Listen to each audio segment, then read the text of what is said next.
Hello everyone, welcome to this episode of Pandemic Cooking. I'll be your guest chef today, Mr. Dawson. I'm going to show you today how to make one of my students' favorite dishes that we make in Foods 10.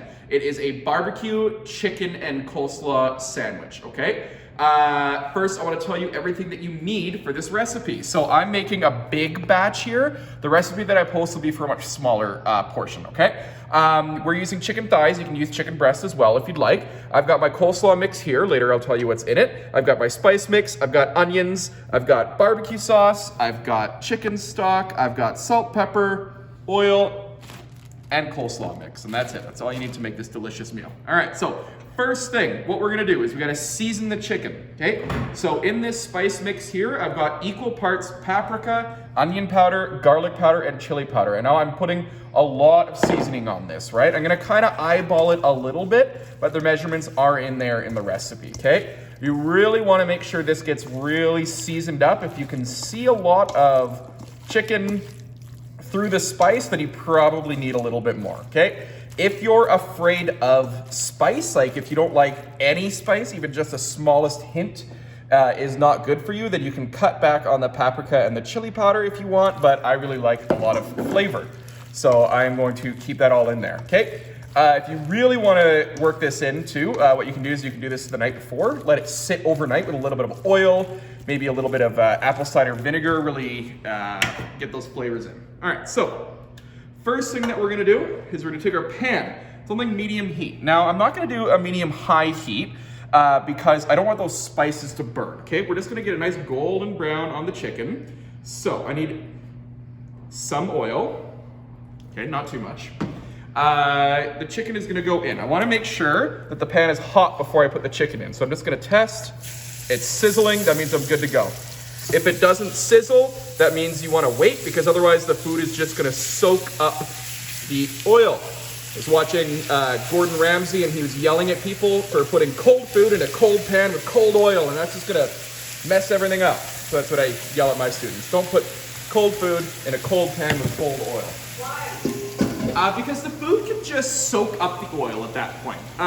Sure, we've all yelled at our students once about doing that. I'm sure we all have. It's the same thing like if you're deep frying, you need it to be really hot because what happens is the oil heats up the water in the food so quickly that it turns to steam and actually creates like a pressure that pushes out the steam and doesn't let the oil go into the food, right? So you end up with less oily food, which is, 99 times out of 100 the goal. All right, so what I'm gonna do there is I'm just gonna get it until it's nice and golden brown, and then on both sides, and then we're gonna carry on. So first, let me tell you about the coleslaw mix that is gonna go on top, okay? So I just buy this coleslaw mix, whatever you can get from superstores, Save On Foods, whatever, because I just prefer it than making it myself. Like, if I'm gonna make it myself, I'm gonna buy a whole cabbage and some carrots, and I'm gonna mix it up, and then I'm gonna have 3/4 of a cabbage left over that I'm never gonna use, right?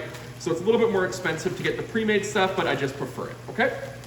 And this coleslaw, you should mix ahead of time because what is gonna happen is the flavors are gonna develop a little bit as it sits. So to make our coleslaw, you can look at the recipe below, but what I'm doing is I've got my coleslaw mix, and remember this is for quite a few sandwiches because I'm actually making quite a few. Your recipe is gonna be quite a bit smaller.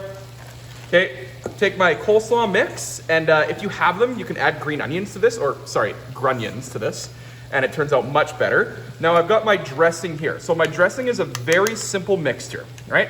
It is mayo, apple cider vinegar, lemon juice, and Dijon mustard, okay? So I'm just gonna put it in. I'm not gonna put it all in. I like to do what's called dialing it in. So you put in some, you mix, and then you see how much more you need, right?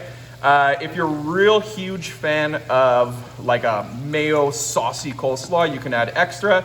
If you like it a little bit less saucy and you prefer just like the crunch of the coleslaw, you can add a little bit less mayo, okay? I like to have enough that it's just a little bit bound up, making technically a bound salad here, but calling this a salad feels a little bit like cheating, okay? Disgusting. Is this a salad? discuss, long answer. All right, so I've got my coleslaw here, and that is just gonna sit, okay? It's gonna sit, the flavors are gonna develop, and I'm gonna taste it in a little bit. Let's see if my chicken is nice and golden brown. It is not quite golden brown yet. So I'm gonna turn the heat up. Now, you wanna be careful turning the heat up on this. Because you have the spices on the outside of the chicken, there's a good chance that if you turn up the heat too much, you're gonna burn the spices, okay? So if you're gonna turn the heat up to brown it more quickly, what you really wanna do is you really wanna watch it, okay? You don't wanna turn the heat up and then go into your office, like your fridge office or your laundry office, and hang out for a bit. You really just wanna make sure you keep an eye on it, okay? If you watch some of those master chefs, what they'll do in restaurants is they'll cook everything on maximum heat. And I tend to do that at home. I'll cook everything on the highest heat because I have a gas stove. But an electric stove like this, I wouldn't do that because it just takes too long to heat up and then cool down. So I wouldn't cook it all at maximum heat. Okay, I can smell that the spices have really started to develop in there. So I'm gonna flip it over. There we go. So if you can see right here, that's the kind of color that we're looking for, okay? It's just a little bit golden brown. We're not fully cooking the chicken yet, okay? The chicken will get fully cooked later because we're actually gonna do what's called braising of the chicken, where we cook it with a little bit of, or a fair amount of liquid, okay? But we wanna get that golden brown on the outside because that golden brown and that cooking of the spice is where you get the flavor from. Now, this is something I tell my students too. If you're cooking with a spice, something like paprika, chili powder, cayenne pepper, that kind of thing, those come from either the seeds or the bark of a plant. And so you need two things to really extract all of the flavors. You need heat and you need oil, okay? So that's one of the reasons why you're not just throwing this spice in with the braising liquid because then you don't have that oil to extract all the flavors, okay? And that, like, if we were to put the spices in with the braising liquid, it would, you wouldn't have to worry about it burning so much, but then you don't get that full effect of the flavor, okay? So we're just gonna wait for this to cook a little bit longer. Now, I wish I had great stories about making barbecue chicken coleslaw sandwiches like Miss Stelmischuk has about making butter chicken, but unfortunately I don't. Any good student stories you can share? Any student stories? Yeah, any good student stories about making this recipe? No, this just ends up being some of my students' favorite recipes that they make. Like I always make it towards the end of the year. This recipe came from a few years ago when we got to the end of the year and we were still only doing like 5 credits per class instead of 1,000,000 credits per class. And I was like, oh, we need some more recipes. I think this is my first year here. And I just needed, sorry? 2 years ago. 2 years ago. And so we just needed a few more recipes. And I was looking, and I found a recipe that was similar to this and I modified a little bit. And I'm like, I bet the kids would really like this. We're gonna give it a shot. Like, we're gonna introduce these kids to braising and to shredding chicken and to like coleslaw as a topping. And the kids love this recipe, okay? Can I ask you, sorry to interrupt? Yeah. Hi everyone, it's me. So if they didn't have chicken at home, what other meats could they use? So if you like to, you can use pork for this recipe, but I think this recipe would go really well with some beef. Okay, I would do, if you really wanted to go all out, you could do this with flank steak. Okay, I love flank steak. I think it's got one of the best flavors of any of like the beefs out there because it's like a kind of tough cut that needs a fair amount of cooking to really tenderize, but it just adds so much flavor to things. What's a vegetarian option? What's a vegetarian option? I suppose you could do it with like tofu. I suppose. I suppose that you could do like the veggie ground, sauteed with the onions, and I have to throw like a vegetable in there or something. I'm not a vegetariano, and this is the hardest one for me to replace if like the base of what you're making is meat. I don't really believe in the like fake chicken nuggets. Like I don't think that that's the best choice. Yeah. Maybe like a black bean mash. I would say a nice mix of bean mash. Mashed beans? Yeah. So I do like, but yeah. I do when I make Mexican food and I make it vegetarian, Yeah. I'll replace the chicken with a rice and bean mixture. So I suppose you could do like, you could make the rice with like the chicken stock instead of the water and some of these spices, or you could saute the beans with the spices, and I suppose you could make that mixture. Could add some lentils. But like, But then putting it on a bun, to me, that's like yeah. pretty curvy. Okay, so what I'm doing next is I'm actually just gonna take this chicken and I'm just gonna put it in a bowl. Now remember, this chicken is not fully cooked yet, so you're not gonna wanna use this bowl for anything else, okay? You wanna take the chicken out and you wanna leave the oil in. And you can see how the oil is kind of like coagulated, congealed. It's like kind of looking a little strange and weird, right?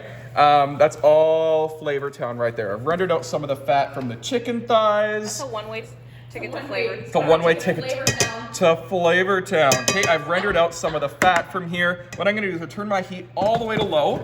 Okay, my pan is still quite hot. And I am going to add a whole slew of onions. This is actually a little bit like extra onion, okay?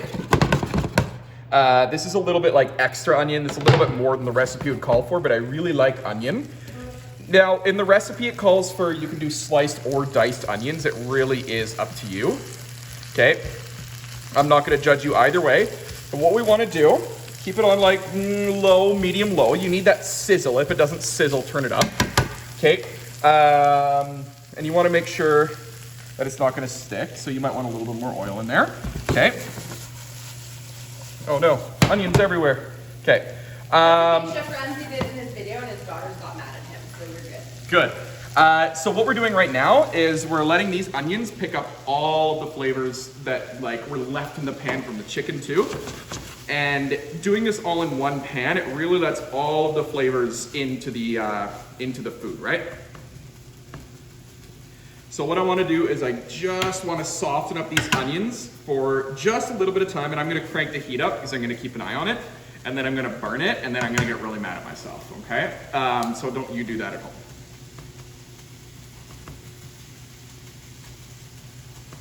Sarah, how about you tell us a funny story? Oh, funny story that I can share, but I can think of off the top of my head. What about one about onions? Onions? Is there something, like, are you referring to something like a funny story about onions that I should be Not sharing? particularly, no. Oh. No. Onions actually give me kind of like a headache when they cook. Really? Yeah, I'm not feeling that great after that last butter chicken video with all the onions and this one. And now this one has, they both have an entire onion in each of them. But I'm powering through Why are because you so sensitive? I don't know why I should be sensitive. I'm Ukrainian. Like, the base of every Ukrainian dish is onions and bacon. Right. Okay, so while that is cooking, what I'm gonna do is I'm going to taste my coleslaw mix because it's been sitting for a little bit. Get that counter off me. Oh my God. neck is so sore. And there's no chiropractic. Okay, This let's is where taste, we are in our pandemic journey. let's taste this coleslaw. It's really good. Okay. For me, that's really good. The key for why this coleslaw turns out really good is the apple cider vinegar that gets mixed in, okay? You really want that brightness of the apple cider vinegar in there. That's really gonna bring out all the flavors of the coleslaw, okay? You gotta make sure there's a bit of salt, a bit of pepper, right?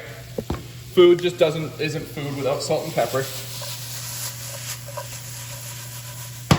Okay, those are softening up nicely. Hold on, I need to go in my drawer of mystery for a utensil. A completely unsorted drawer. And so if you taste your coleslaw and you're like, it's missing something.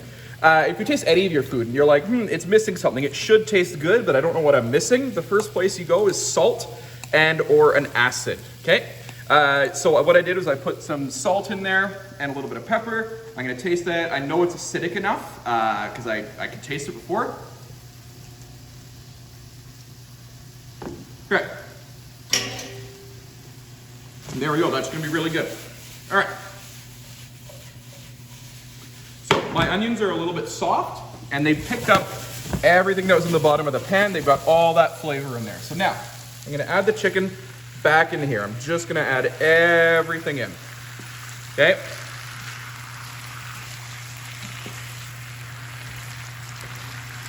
Again, if you want to, you can have the onions diced at this point instead of sliced, but I like a good sliced onion because it's gonna work with the texture of the pulled chicken. Okay, everything is mixed there. That's looking good. It's smelling really good. Now what we're gonna do is we're going to braise the chicken.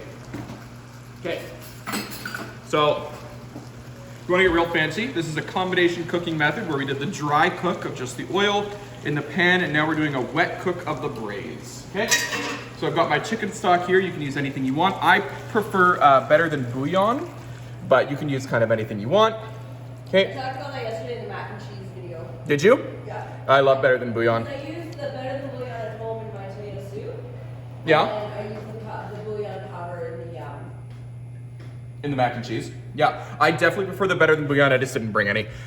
So I've got my chicken almost covered. Okay.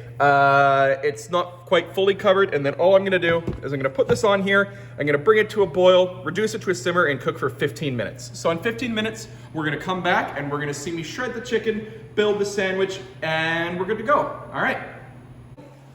All right, welcome back. So it's been about 15, 20 minutes-ish.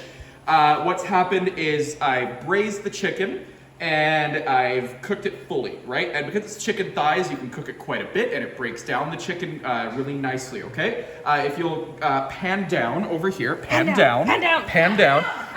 What I've done is I've taken the braising liquid and I've really reduced it, right? So it's actually like pretty thick, and I've concentrated a lot of those flavors. That's gonna get, you can do that on like medium, high heat, whatever, you just wanna watch it. That's gonna get mixed with the chicken. Okay, so this is the chicken after I've shredded it. I have one piece here to show you how I shred it. There's a couple ways to do it, but I like to do it where you just grab 2 forks and you just pull the chicken apart like this, okay? Like you can do it with a knife, you can chop it up or whatever, but I like the texture of doing it like this. I think it works pretty well, okay? So we're just gonna shred it all up, and you see why I did most of it ahead of time, because it takes a little bit of time, and I don't really need to stand here for 5 minutes while you all watch me struggle to shred chicken. Okay, so this is going back into here.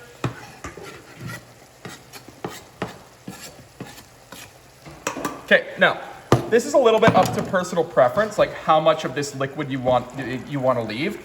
I like it where there's very little like liquid left. Okay, so what I'm gonna do is I'm gonna mix in a bunch of this into here. And I want to get lots of these onions. Now you don't need all the onions because the onion flavor is really in the liquid by now, right? It's cooked so much that you don't really need a ton of that in there.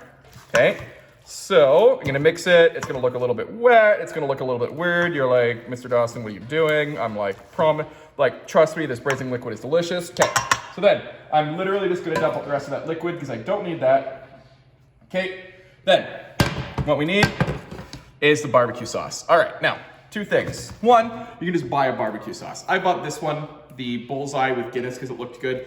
You can also make a barbecue sauce, and I thought about doing that for this video, but then I was also like, it's a little bit much work. You're gonna want a fair amount of barbecue sauce, okay? This is where a bunch of flavor is gonna come from as well. So, you wanna mix it until it's nice and dark, until it really looks like pulled pork or pulled chicken that you get in like a restaurant, okay? So you mix, and then what we're gonna do is we're gonna heat it back up. You laughing at my mix. Mix. Okay, we're gonna put it back in here. We're gonna let it bubble a bit, okay? We're gonna let the sugars in the barbecue sauce caramelize just a little bit more, with a little bit of bubbling. We're gonna heat it back up. That's really gonna let all of the flavors come together, and then that chicken is gonna be ready, okay? I've also got my coleslaw ready to go here. It's been sitting, so all the flavors are nice and developed and beautiful. Next, what I'm gonna do is I'm just gonna toast the buns. Okay, you can toast these buns however you want. I'm just throwing them in the oven with broil. And broil just means that the heat, smoky boy. Do you put any butter on them? No, do you want me to? No. No, I'm just wondering. Butter is better. You put a little bit of butter on there, it's better, right? It just straight tastes better, but like, I don't really care that much. There's only so many dishes we can wash. There's only so many dishes that I can care about washing in a day. Now this barbecue sauce, when it's bubbling, You can see, can you see the little bubblies happening right there? The little Michael Bubblies, Buble. All right, it was a stretch. We don't have the copyrights to say that. Whatever. Sue me. Come at me, Michael Bublé. Okay, this is quickly off the rails. We're gonna let it bubble just a little bit, okay? I don't wanna burn it because there are sugars in the barbecue sauce that will burn. But I do want to cook it a little bit because that's really gonna help develop the flavors, okay? So then, this has been bubbling. I'm just gonna give it a quick tasty taste, okay? Mr. Dawson, why are you tasting it now? Huh? Why are you tasting it? I don't know, see if it's good. Oh, for like Before salt you- and stuff. Before you serve it to a bunch of people? Yeah, so, and that's the thing that I notice with a lot of students too, is they don't like taste things before they serve it. They'll like serve it, and then they'll be like, I needed more salt, Mr. Dawson. And I'm like, They follow our recipe and then tell us our recipe's not good. yeah, and I'm like, well, then maybe you should have like added some salt to it. Like, I don't know what you want from me, kids. Okay, and that's it. So then, we're gonna take our buns out of the oven. Oh, they're toasty, boys. I'll give you the less. Okay, can I come around? I'm coming around. I'll give you the less toasty one. You can have these ones. They're a little bit less toasty. I'll take these ones because I don't mind the. Don't you know the trick to toasty. save them? What? Oh, to scrape it? Yeah, this is what I do when I burn my kids' grilled cheese sandwiches. Oh, Which is frequently. I just do a little little scrape. just a little scrapey scrape. Okay? How to save? Oh! Listen, when it's pandemic season, you can't waste food. We cannot waste in the pandemic. We have to scrape the bun. Well, I sure wasn't gonna throw it away. Let me tell you why. No. And then yeah, we're just gonna serve with the barbecue sauce, the coleslaw, and that's good to go. I need a pair of tongs, and I can't find one. Should I go to the bucket? I got a pair of tongs. There, just like that. Thank you for scraping my bread. Okay. Welcome. So then, I'll take this one that's all scraped, and then all I'm gonna do is layer it up with some barbecue chicken, okay? And then I'm gonna layer it up with some coleslaw, okay? That coleslaw, the flavor of the coleslaw, like the sharpness of it, cuts through the richness with the barbecue chicken and everything, and it just is so good. So that is how you make barbecue chicken coleslaw sandwiches almost entirely from scratch. Thanks for watching. Don't forget to like and smash that subscribe button. And look in the comments below for the recipe. Thanks, everyone. Bye!